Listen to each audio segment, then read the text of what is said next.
যদি তোর ডাক শুনে কেউ না আসে তবে একলা চলো রে, যদি তোর ডাক শুনে কেউ না আসে তবে একলা চলো রে, তবে একলা চলো। Welcome to this session on consultations.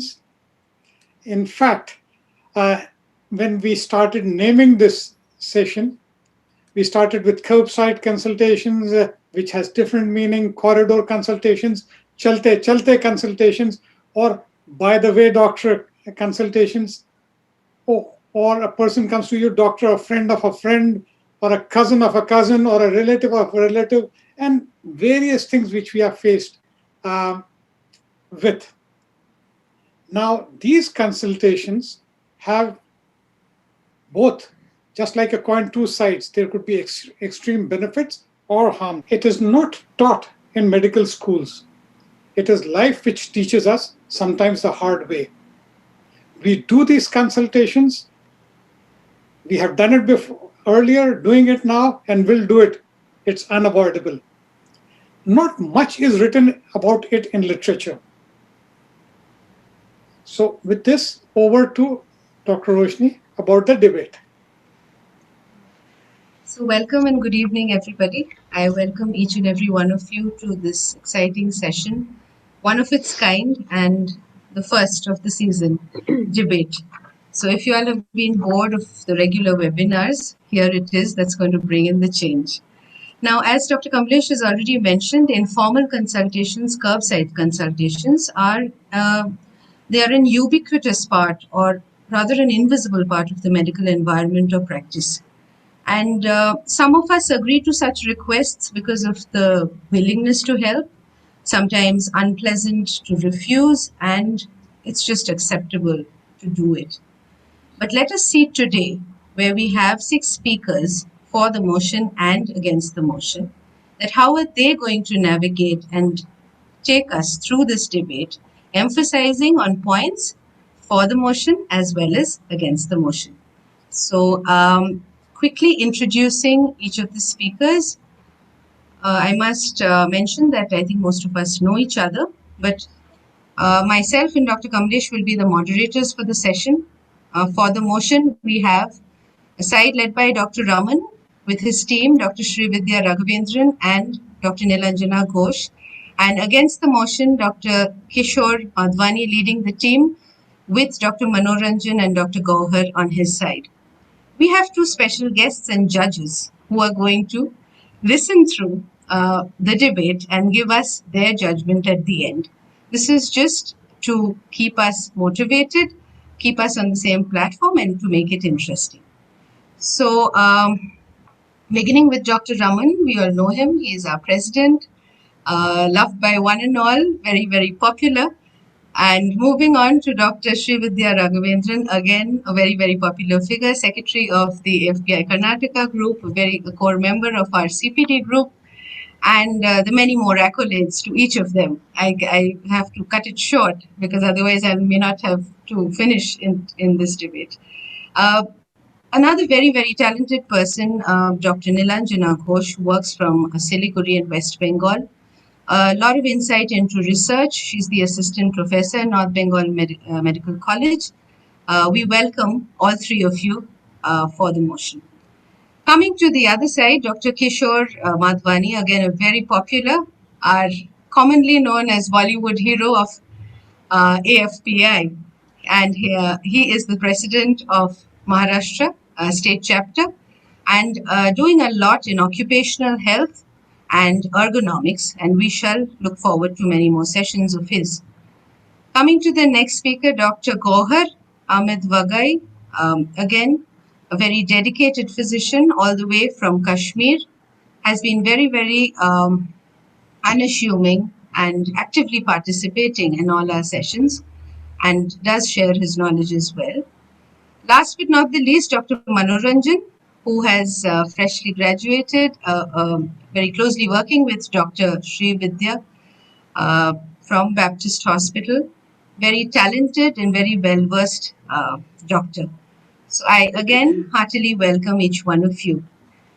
Coming to our judges, Dr. Serin Kuriakose, the National Chair of the Spice Route India movement. We welcome you, Serin, and it's a pleasure to have you on board as our judge for today's session.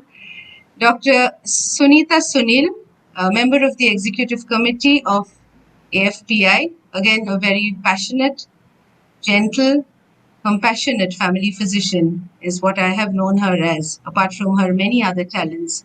So we welcome you, Dr. Sunita, for for the session as a judge. So thank you, everybody, and we shall pass on the session to our first speaker.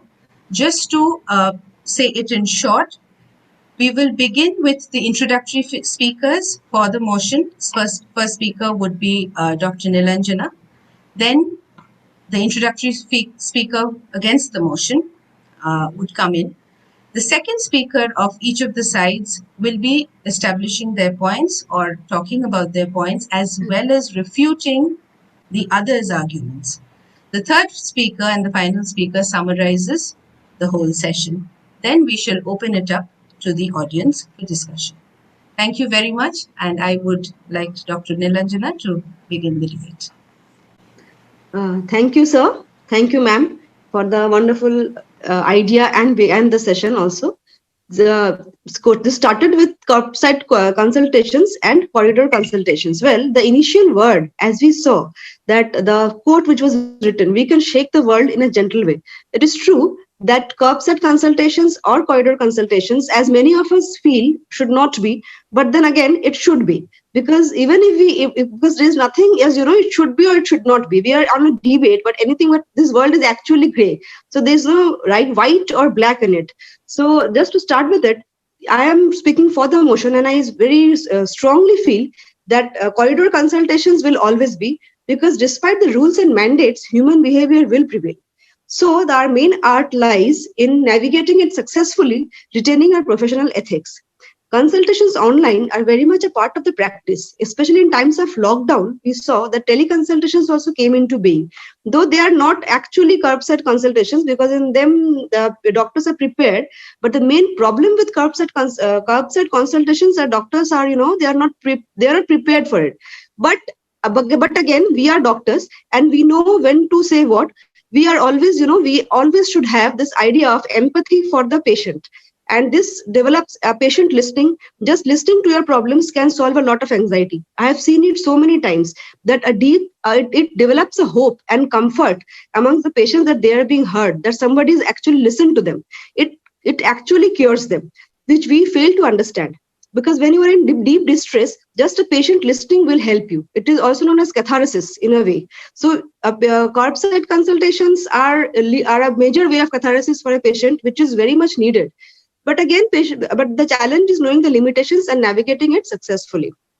My next slide actually deals with the situation in our hilly remote areas, which are that, it's very difficult to reach the remote corners where I live in Darjeeling district. It has a lot of geographical constraints. But so logistic constraints are a burning problem here. And thus we need to have these corridor consultations where, they can reach out to the doctors, where they can tell their problems, where they can feel that they are being heard, and they can also, kind of get solved, the problems get solved a bit. But again, we can refer them actually. So it is not a harm. It is okay. It is not a harm to have a corridor consultation if it is kind of structured and people know their limitations. But again, it needs to be explained to patients that somewhere in the fourth slide, I think I was dealing with this, that, patient, seeing a curbside consultant, he has lots of hope and confidence, the doctors, most of the time. And some people, however, do exploit it. But again, majority of the people just want to say your problems. So it gives them a solace. A human touch is very vital and cannot be wrapped or ignored under any mandates or any provision. This is something I strongly believe. And we all know that when we have taken this oath as a doctor, then there are issues of empathy, then there are issues of ethics. You just cannot say that I won't see you beyond my chamber. It is not done. We are into a 24/7 profession. The COVID again proved it. Once again, it proved it. But so we cannot, kind of switch off completely. Yes, everything needs to be structured. But then this word curbside consultation, I am a bit apprehensive of using this, because corridor consultations are will always prevail, because that is a mandate. Human behavior is a human behavior. I am in distress, I'll reach out to somebody on whom I have on whom I have a belief that they will help me. Even we do it with our friends. So is it a curbside consultation? It is not. So but it is again reaching out to a friend for some, for some solution, for some, maybe some listening, or maybe some information, or sometimes we are in deep distress and immediately it can get solved. So we should look at it on a positive way, and this human touch is very vital and we cannot ignore it.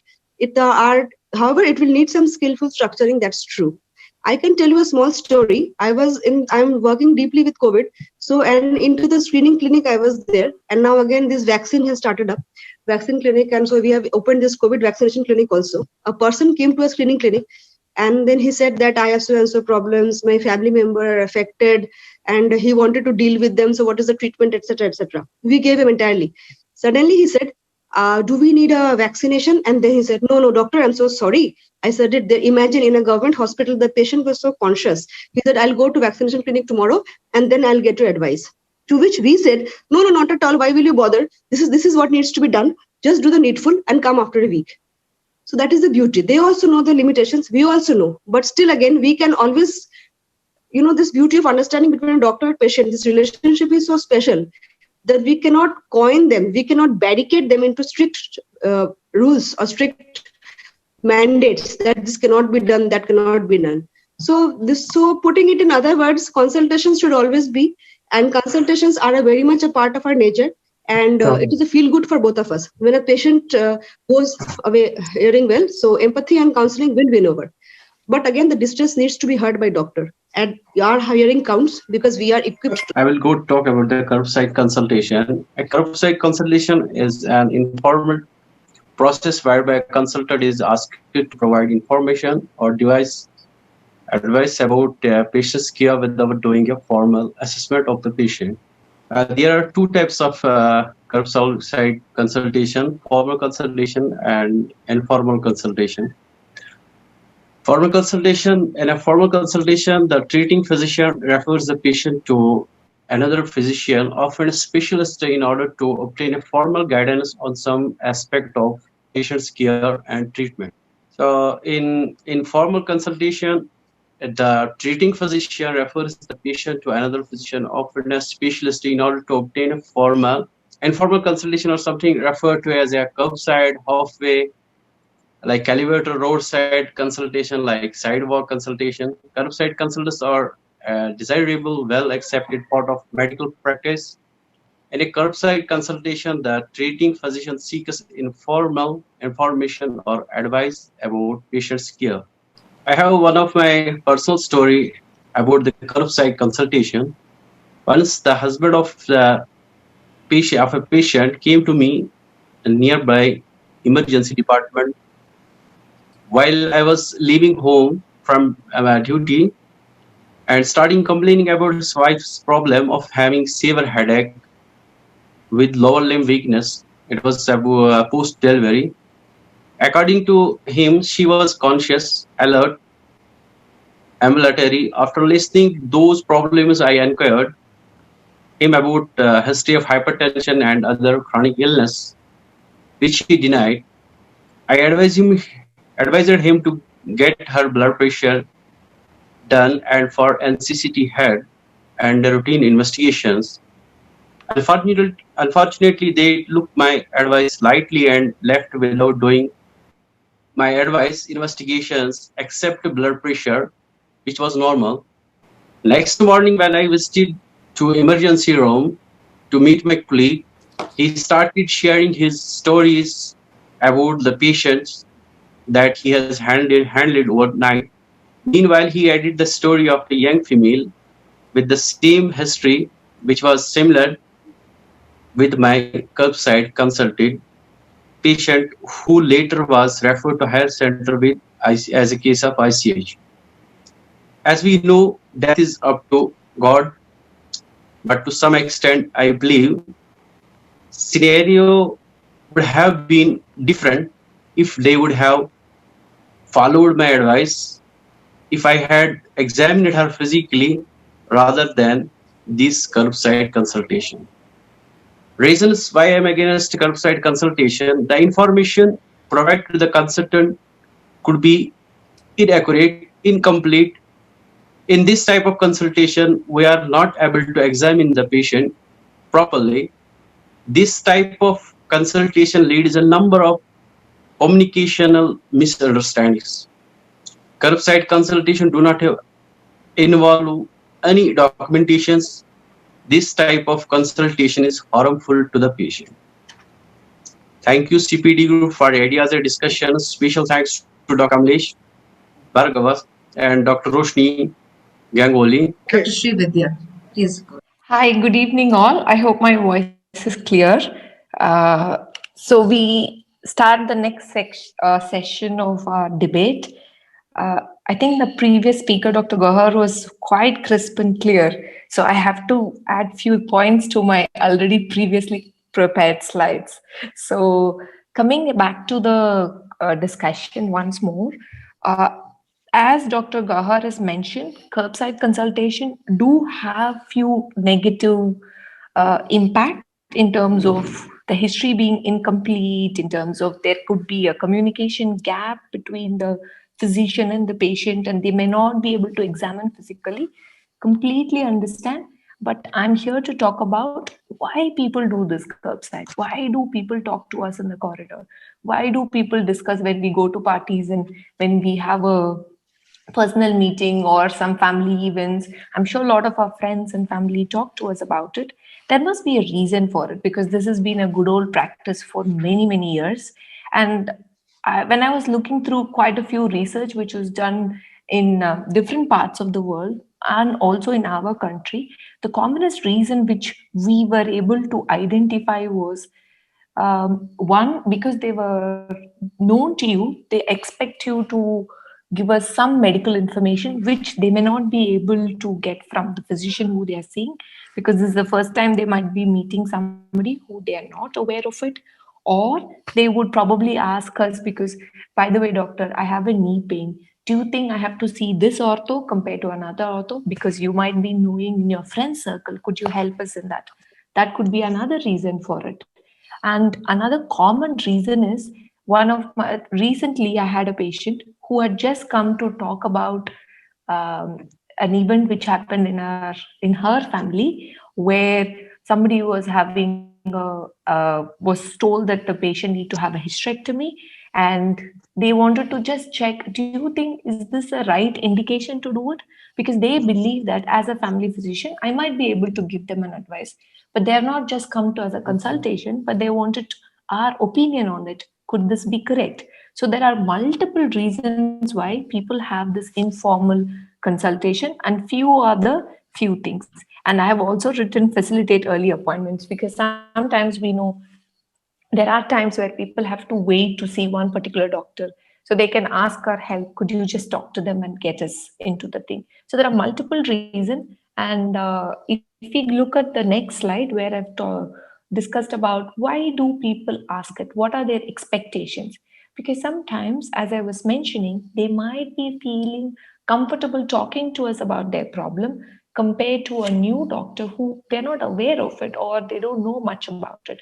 It could be our friends, it could be our neighbor next door, which commonly happens. I'm sure when we live in a apartment complex, it's a common thing in the apartment group.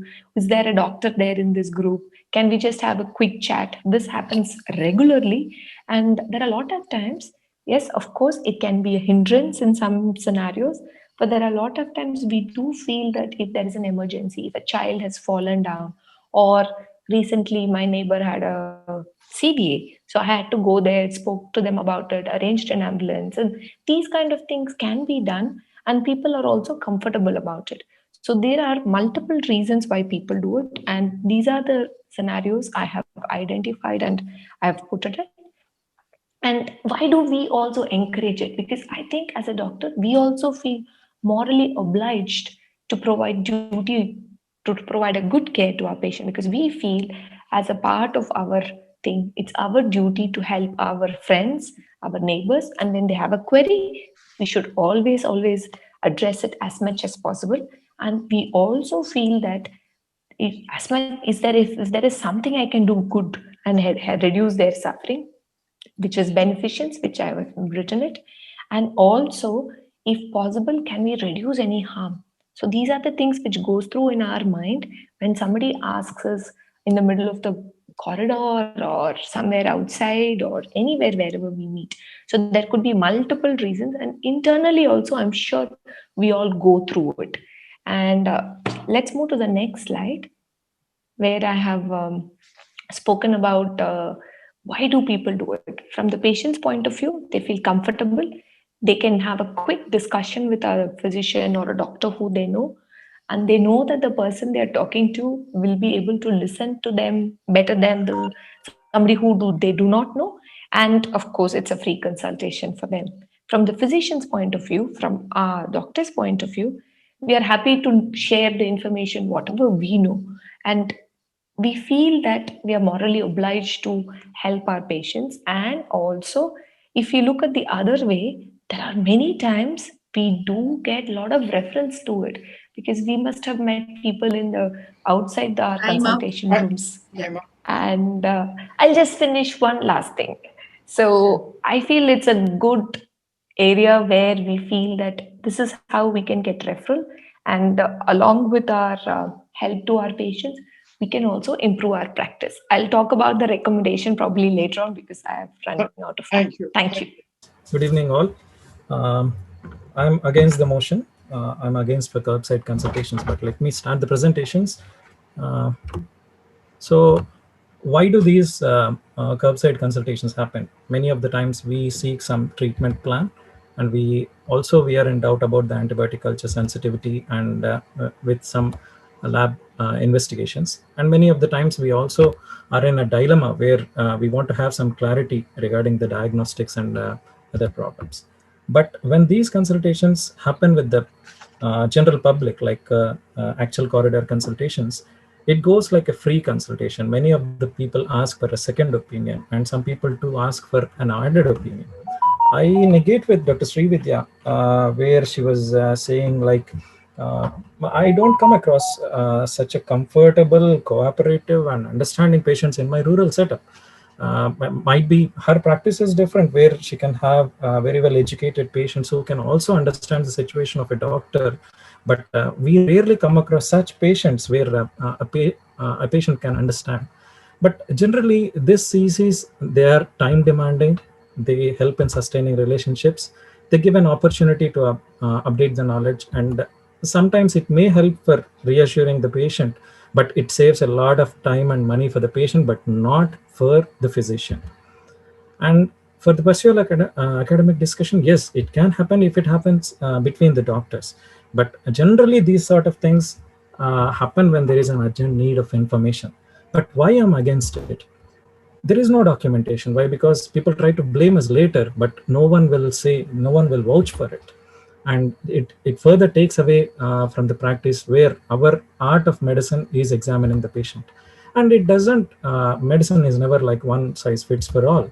And very rarely people follow up. Very rarely. What happened? And very few people give the feedback. Yes, doctor, your advice was helpful. Yes, doctor, you were wrong with this. No one comes back to us to give a feedback. So, and also when online databases are available, generally these curbside consultations are replaced by Dr. Google. So I have some evidence where you can go through this paper which was presented in 2012 by Bane et al., where the curbside consultations were mostly not encouraged because there was almost in 51% of the cases there was insufficient information. 60% showed that the information was not accurate. And the recommendation in formal consultation and the curbside consultation differed very, very significantly in almost all the cases. So, and also I'm very sure that there are a lot of medical legal liabilities. And this paper has been commented, and there are some harms also because of this curbside consultation. And for a doctor who is always busy, this is a waste of time. And people ask for free consultations, and they want sometimes immediate effect, immediate relief, which is not possible. And sometimes we are harming the patient by giving a wrong suggestion, like what has happened with Dr. Gowher's thing. he has suggested some investigation which was not followed, but the patient was in a very bad shape by the next morning. So this was another paper by Cody et al., which was published in JAMA in 1998. It is actually a base for people against curbside consultations. So here the information was insufficient and it was not described properly in almost 77% of the cases, curbside consultations. And this is another one which clearly says that it is not for complex cases. It is only for simple discussions. But I want to negate again with Dr. Srividya, who is trying to put, also with Dr. Neelanjana, who are saying that these consultations are helpful in emergencies. And definitely, I accept we are there to attend the emergencies of the people. We have taken oath, but in emergencies, there is always a chance that we are going to harm the patient also. And it is we are ready for emergencies, but curbside consultations are not for emergencies. People try to take our time just asking an opinion, just when we are in personal times, many of the times in supermarkets, in other restaurants, where we are with our families, people try to ask for his opinions. We are not in a mood to go into the history. We are not in a mood, but they take it for granted and try to put us in risk. So for these reasons, and if at all, if we are ready to give some free advice, let us have some time for charity. Let them come to the clinic in maybe weekly once. Sunday evening, I have got a charity where people can come and ask me for a free advice. So that is the way I put forward. So these are the reasons for me to be against the curbside consultations. Thank you. Thank Showstopper for the motion. Dr. Raman Kumar, over to you, sir. Thank you all. I was very carefully listening to the both sides, and I'm thankful to my team, Dr. Nilanjana and Dr. Shividya, for strongly. Uh, I'll briefly share my thoughts and build up. I understand that there are concerns of medical legal, and it's kind of a kind of we don't want to get involved in things which are not beneficial to us many times, or maybe harmful at we may perceive. I would like to build upon few philosophical things from the family physician's perspective. We as family physicians, I mean, our role, one of the professional roles is to be the resource person for the community. I mean, how do we become resource person for the community? We have to arrange appropriate referrals. We have to provide accurate information. And this has happened all the time in the COVID pandemic. We have seen information is the key to any good access to any good healthcare services. So, I mean, we are boiling down this to just patient and doctor interaction, which may be transactional, but largely our role as community resource persons cannot be fulfilled if we just shut down ourselves from any kind of questions, any small advice. So as we heard earlier, there are two types. If you go by literature, largely curbside consultation is between or among the physicians or the care providers. If you see all the literature, it is largely what it is defined is between the physicians.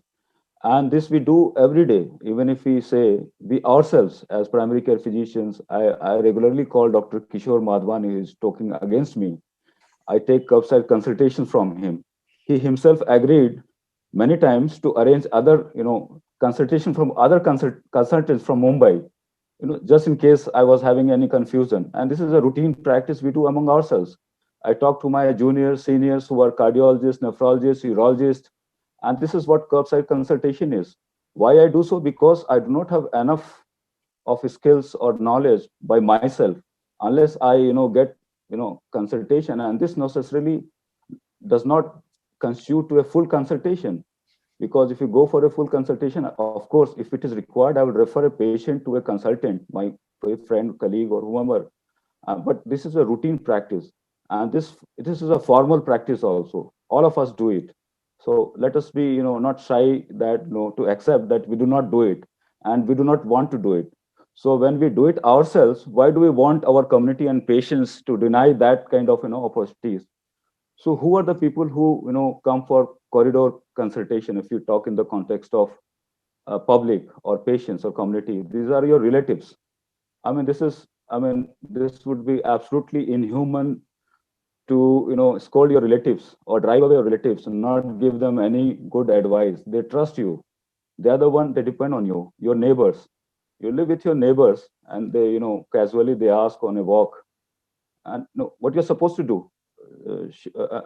I'm not giving any advice. They are not asking on a walk for neurosurgery to you to give some injection in the park. They are asking something, advising something. Your co-workers, your staff. Yesterday I was closing my, clinic key, and the guard came. Sir, मुझको भूख नहीं लगती है. आप मुझे ना एक कोई दवाई लिख दो. And he was so happy. I advised him a syrup that every day he comes and closes my keys, and he's protecting my clinic also, because it's a common property. Then what we are supposed to do when in emergency, if you go by the American Heart Association, AHA training, ACLS and BLS, call for help. And when a call for help, even a bystander can save life, not necessarily a medical doctor. So if you are a bystander, what you are supposed to do? Not reach out for help, or just, drive away your car. Friendly talk, in a friendly talk, they will ask something. So what is the harm? Group discussion, you are sitting with your friends and somebody asks something related to health, their own cholesterol or something. What is the harm? Workplace, you will definitely want to help your own colleagues. Market, nobody will, ask you to examine them and undress them in work, marketplace. Roadside. So there are limitations what people can ask, and they understand the, why they approach you, because they know you many times. If they do not know you, they don't bother you at all. Airports, I was asked for a consultation. I was traveling to China on a flight. There was a lady, elderly, who was sick, and I was called for help, and I was happy to help. Once when I was traveling from Jodhpur to Delhi, one person suddenly became ill and he died in front of me. So what should I've done? At least, if I say I'm not a doctor, that is not, what Dr. Raman, your 5 minutes are over. So to say, it is important even from the business perspective. There's something called customer relationship management. And I don't see any other business or industry where we are so much against our customers. We don't want to talk to our customers. Can it happen in a bank, telephone company, or any sector of industry or any sector of human interaction? Why we are so much against our own patients, our own community where we are supposed to serve? Thank you. Thank you very much, Dr. Raman. Yeah, can you see my screen, sir? Everybody? Loud and clear. Is the screen seen? Yes. Okay. Good evening. Thank you for giving me the opportunity. And first of all, Dr. Raman Kumar, thanks for putting a googly on me. Okay, I am going against it, and you already put a googly. No problem. But Raman Kumar ji, you are a very good colleague and friend. I have to advise you definitely. But in curbside, sometimes the person may not be as close as I am with you. So definitely we have to be humane as doctors. Remember, wherever you are, we all have one obligation to be present, whether it's a flight, whether it's a social place. We have to give our duty as a doctor. But as you know, giving curbside, there I will not agree. I'm glad that the pandemic has resulted in online consultations, medical legally valid. This is the in thing in current times. Abroad, I remember once on a weekend, a patient told me she called up a doctor and took advice. The next day, the doctor sent her a bill of $200. She was surprised. India, this doesn't happen. I said, oh, bhai, India mein nahi hota hai, lekin abroad to aise nahi chalta hai. I am sure Dr. Kamlesh Bhargava will agree to this. Now, what are the advantages of online medical consultation? Emerging today as the fastest, safest new normal in 2021 and beyond, because COVID-19 is going to continue. It saves travel time for you and the patient, becoming increasingly popular. You see more patients, more money for us. You consult outside your city, state, country. I'm giving advice in Dubai also, and I'm making money. So I am happy, patient is happy. Also, I'll give you an example. I went to a wedding at 9:30 p.m., the patient told me, "Hi doc, hope all is well with you. I just arrived not feeling miserable. I'm feeling really bad. I had hardly eaten anything, then I took whiskey, having pain in the epigastrium. I'm excited. So please don't ask me questions, just tell me what I have to do." So I said, "No problem. Take 2 tablets of Digene and chew. If no relief, then take a Pantocid." Then what happened? Patient at 2:45 a.m. phoned me up. "Doctor, you did not tell me what to do if I don't get relief with Pantocid 40. I started sweating, and then my wife took me to hospital. Here they did blood test and an ECG, and it is a heart attack. And you gave me acid tablet. Doctor, entirely your fault. Luckily, I reached hospital in time, and doctor said that I was lucky to have come to hospital. Doctor, you almost killed me." Okay, example 2. Suppose this patient also was a patient who had a gallstone. At 4 a.m., he phones me up. "Doctor, you don't tell me what to do if I don't get relief." I started sweating profusely, and the pain went to the back. Then my son took me to casualty. We had a blood test and a sonography. It was impacted gallstones, and I've got pancreatitis. "Doctor, you're totally at fault, not me. I'm in ICU. You should have told me that this was urgent. This could be serious. I'm very upset, doc." So what happens with these above incidents? Patient accuses doctor of almost killing the patient. Patient accuses doctor of not informing about seriousness of symptoms. Patient accuses doctor was late in informing consequences. Strained doctor-patient relationship. To sum it up, curbside consultations can end up in consequences mentioned above. It is like a terrorist attacking an innocent doctor. Doctor is caught unawares and he suffers. In simple words, kar bhala to hoga bura. So bhai kyun kar bhala? Okay, if at curbside anybody requests and says, "Urgent doctor, you must, I need," be polite, go through a detailed history. If you have his or personal records today, you can have it on the phone. Think judiciously. If you need to examine him, please examine him. And then it's an emergency, you please charge him. Very important, as you have done full evaluation. So invite your patient for a cutting chai, as we call it in Bombaya language. But for heaven's sake, do not give curbside consultation. It will cut your currency. And don't say I'm money-minded. Also, what I would say now, summing it up from everybody who has said, first of all, if you feel curbside consultation is being taken by a patient who's taking advantage of situation, politely request the patient that there's an online link for consultation. They can come there and they can take the consultation. Second, I'm of the opinion that as a consultation is now under medical legal purview. So even if you go to a party and you write on a card and give them something, you can be taken to task. And now when medical legal consultation is there, why you need to do all this? So also, if you want, we can also send today a message after the consultation, which can go on the phone, that is with a disclaimer that, this has a limitation. You please consult properly. Respect your profession. Give it the dignity it deserves. Does any businessman or a lawyer give you free consultation? Does there are charitable clinics? I have not heard any lawyer doing that. But the fact is, businessmen can definitely do by selling their products they do. So invite the patient to few of your talks, webinars. They could be branded as a CSR activity in the clinic. These could be charged. And this will not be a CSR activity if you charge them, but you can build your CSR. You can charge also for them. Build your reputation, brand yourself, and people will respect you. So Dr. Paul should come in now to give the final verdict. But before I conclude, I would like to say what our other learned speakers said. One is confidentiality will be not maintained in curbside consultation. Sometimes you are asked in front of 2-3 people, front of others. You do not have equipment to examine the patient. You are not in a frame of mind. So you will give incorrect advice.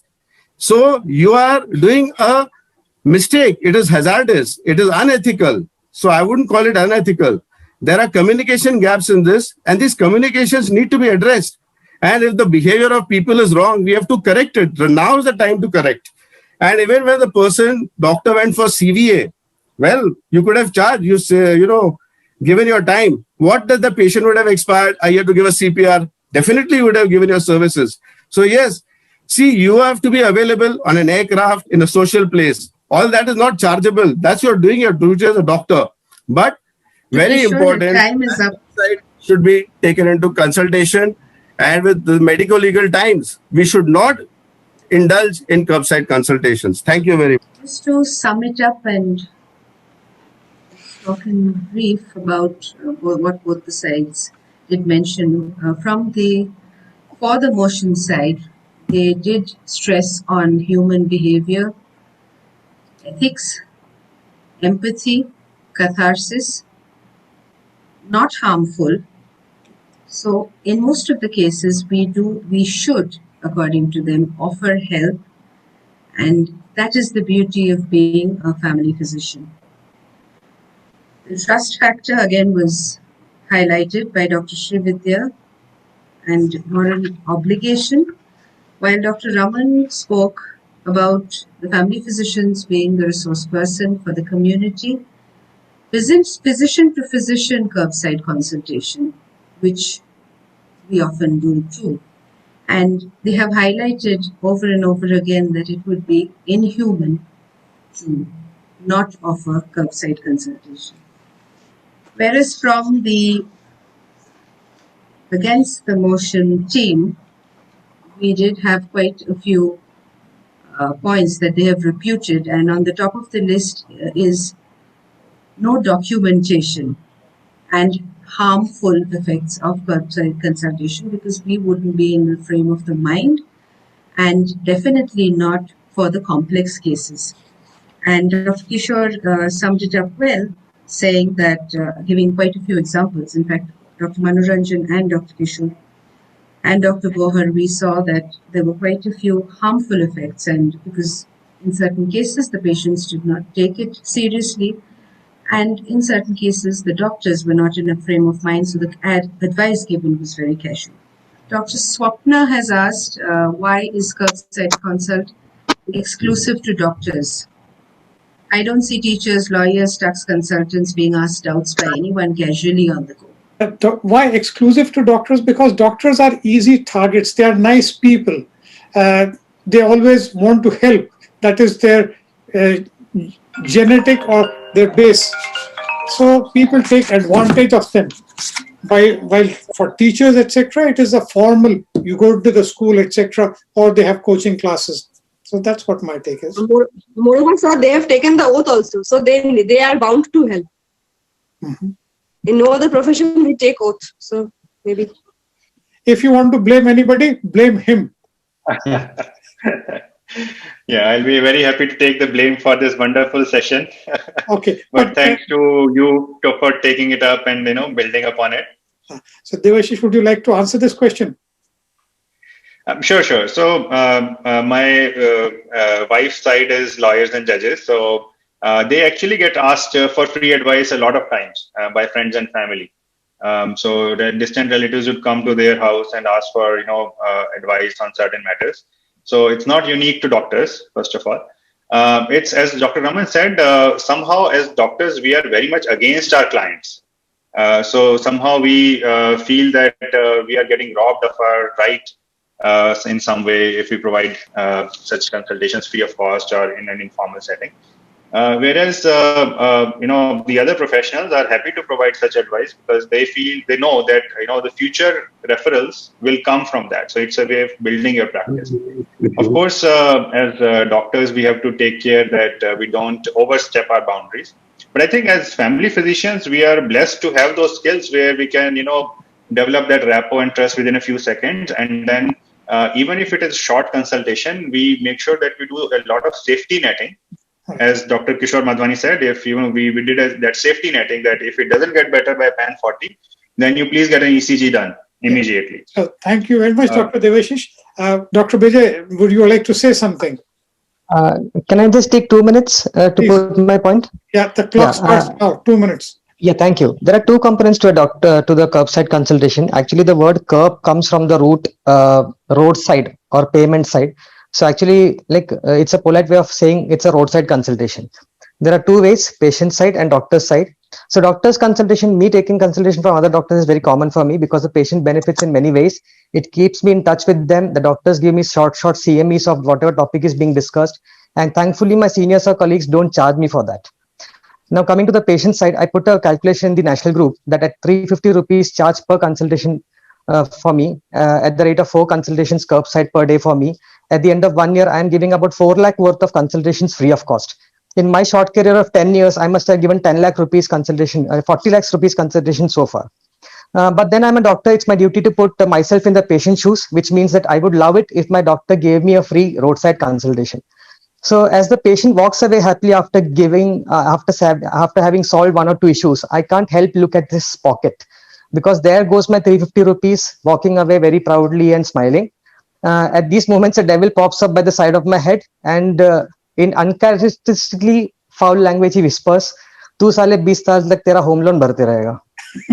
But then, I think of all my colleagues who helped me in my time. The patients find it good that this doctor is connected to senior doctors, like whom they would have to otherwise wait for 3 months to get a consultation.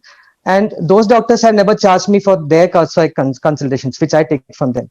So at the end of it, it's all even Stevens. Thank you very much. Thank you very much, Dr. Vijayaraj. Now, there's one interesting question from Dr. Raghavendra. What does MCI or National Medical Council or law think of curbside consultations? So we should be clear about what is consultation, what is prescription, and what is asking advice or help. Just general information. If you go to a railway station, you go to an information center and you ask for information. If you need a ticket, you buy a ticket. Similarly, in our situation, we should not be confusing consultation with prescription.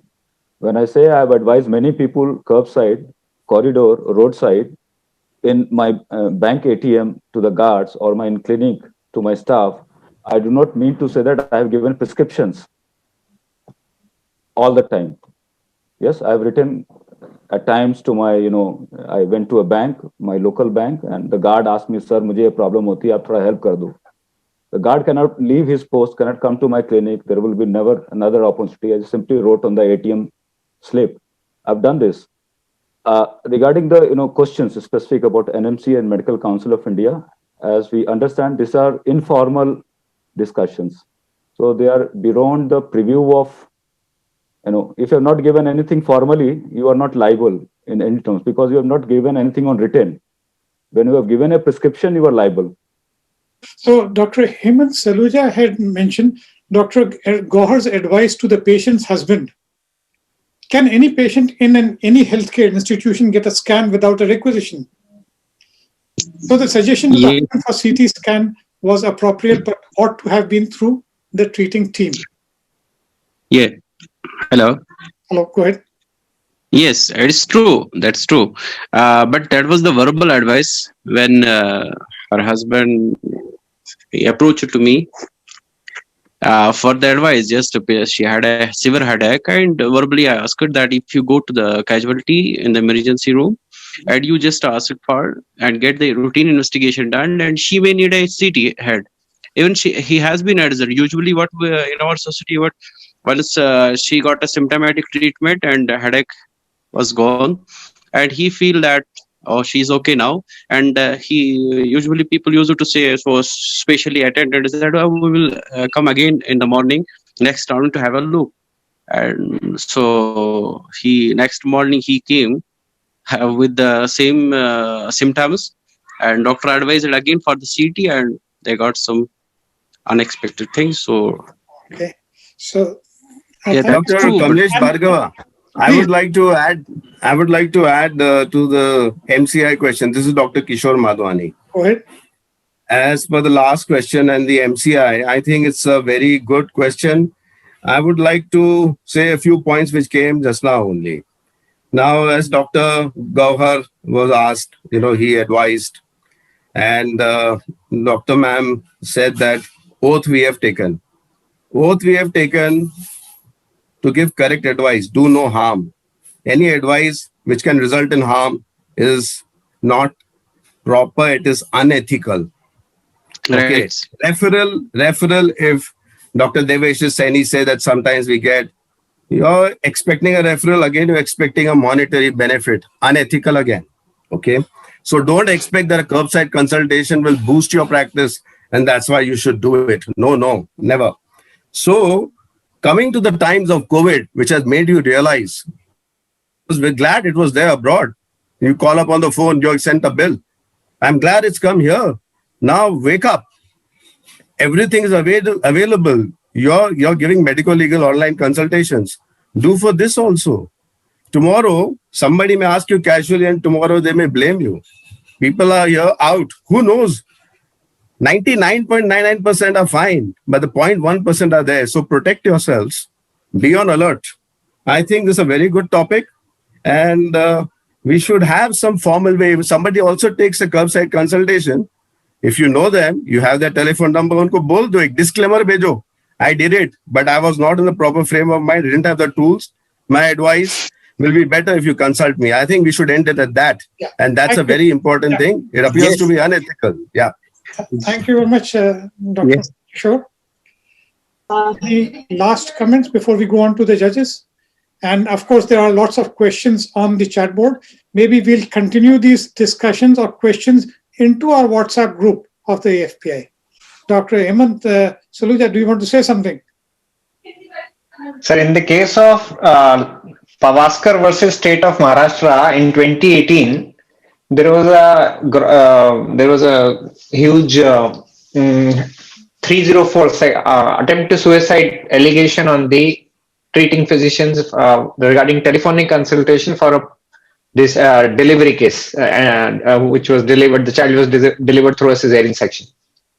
Now, in that, the court ruled that there has to be a mens rea or a motive or for the treating team to correct for the criminal person to be fabricated, to be charge sheeted, to be convicted.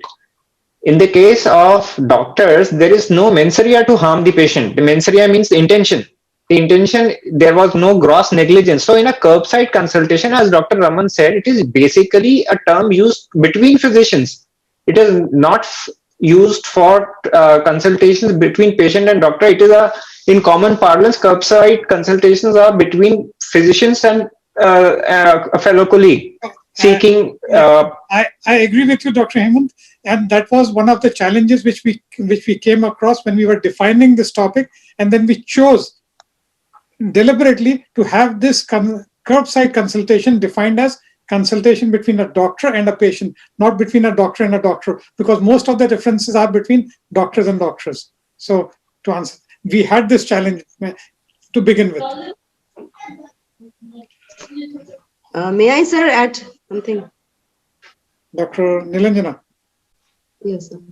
Sir, actually, there was one place where we it is said that in western part of the world, it is not like what is happening here, and that curbside consultation between doctor and patient doesn't happen. But again, we cannot compare. Likes can be compared with likes. So West cannot be compared with East. Our empathy, our ethical values, our moral standards, our belief, our human behavior is very different from them. So I sincerely feel that this comparison should not be. So I agree. Actually, I would like to add here. It is here in India that people come to hit the doctors. In the West, if it happens like this, anyway. But you see, this has all its pros and cons. Times are changing. Please take care of yourselves and your practice. True. Please take care of your clinics also. Thank you very much, Dr. Kishore. Before we go to the last person, Dr. Raman, Dr. Kishore, you just reminded me of the story. When we talk about India and abroad all the time, in India, you can see a doctor even COVID times in the morning, get all your tests in the afternoon, get the treatment started, admitted into the hospital in the evening, and next day, if anything goes wrong, you can beat up the doctor. Everything in 2 days. It happens only in India. But all said and done, during this COVID time, and now at the moment, what India is proving to the rest of the world, how we have managed, or whatever has happened. We must understand that we are professionals. We are trained professionals. Many of us have experience of 5, 10, 15, 20 years. And this is what we are trained for. What is ethical, what is not ethical. What is safe, what is not safe. What is good, what is bad. What is life-saving, and what is just a trouble. So we all are trained in our own domain with our own experience, and with years of experience, we know when it is treatable or phone call. I mean, anything can happen. And even when you see patients face to face, what is the guarantee that patient will comply? Even if you have written, and even if Dr. Gowher had seen the patient in the emergency room, and the relatives would not have complied to his suggestion, what would, I mean, there's no guarantee that patient will comply your suggestion. And then something untoward happens, who is responsible? So we are trained professionals, we are trained to do this only. Like a soldier is trained to do certain things. There are risks and there is bravery. Inviting Dr. Serin first to say a few words. Good evening, all. In fact, I was expecting a very boring session because the consultation, I was very skeptical about how this will go and how this will end. But this has turned to be a very interesting, really interesting one. And valid points came from both sides, and this was a very healthy debate. And all the participants adhered to the rules and regulations of debate. And as a family physician, I really wonder whether we will be able to, whatever we debate, whatever points we put across. I think for being a family physician, to avoid curbside consultation, it will be really difficult. And as we doctors, we always take curbside consultation knowingly or unknowingly, and so I don't think that we cannot deny such consultations with our patients as well. And Dr. Kishore Madhavani sir has pointed out the safety issues regarding this curbside consultation, but I also believe that we should find a comfortable zone to differentiate between what is safe and what is not. And for every case, we are trained to find the red flag signs. So here in curbside consultation also, we should be able to find those red flag signs. Thank you, Dr. Serin. Dr. Sunita, if you could say a few words. Good evening, everyone. First of all, thank you for giving me this opportunity. This has been a healthy debate and so much of learning. Coming to the points, I think all the participants were like positive and very firm in their presentations and very crisp and clear points. So just to start, there's some things which stuck to me for the motion was, as Dr. Nilanjana said, empathy and catharsis. And Dr. Vidya did agree about it being inaccurate and incomplete, but still also gave the advantages of having a curbside consultation, both in doctor and the patient perspective. So, and Dr. Raman, obviously like a businessman, both as a business perspective and also in philosophical way. So, which I think current scenario is in such a way that if we are in a clinic practice, this is something which all of us have to learn.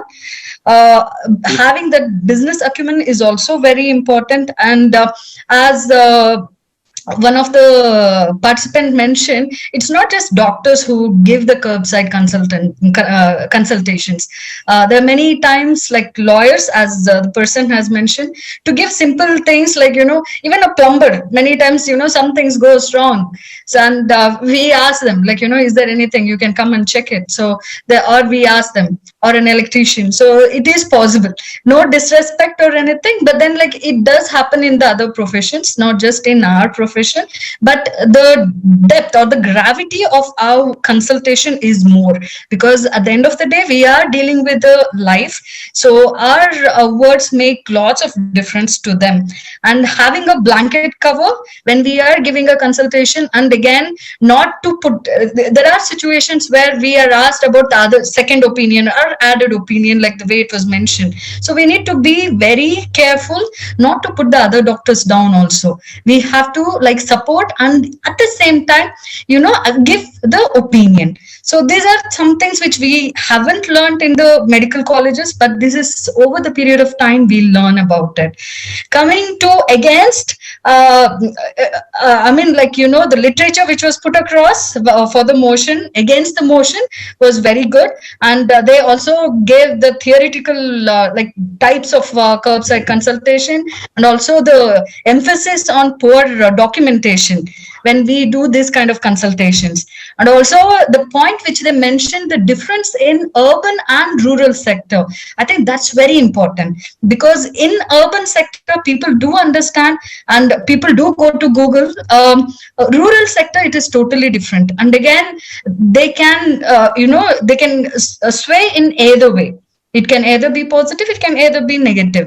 So, and also, like, the one more mention which they did is like, Dr. Madhwani particularly mentioned that having family time. See, when we go out, we are going for having our own family time, which is also equally important for us. I think those are the points which really, like, put the motion in, supporting the motion against. So this was a wonderful session.